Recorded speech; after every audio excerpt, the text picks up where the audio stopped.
Ce temps, la Société d'énergie et d'eau du Gabon tenait un conseil d'administration extraordinaire en rapport avec la situation de fraude et des détournements des tickets EDAN. Les détails avec Lardin Guemamba et Mohamed Tito.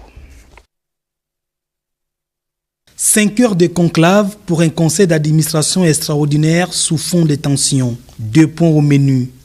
La régularisation de la situation financière de l'entreprise Agrico qui fournit l'énergie électrique à Libreville et les fraudes orchestrées par des revendeurs des unités EDAN.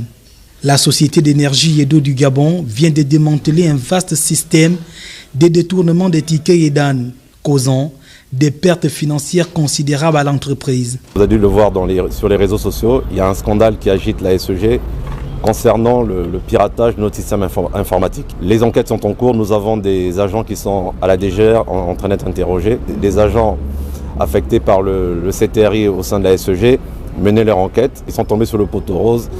Des serveurs pirates au sein de la SEG. Pour l'instant, comme l'enquête se poursuit, on a du mal à vous donner les détails de ce qui se faisait. Nous restons prudents sur l'impact financier et l'impact commercial de cette découverte. La sécurité des données et la confiance des consommateurs sont mises en cause. La SEG a pris des mesures immédiates afin de minimiser les impacts de cette fraude.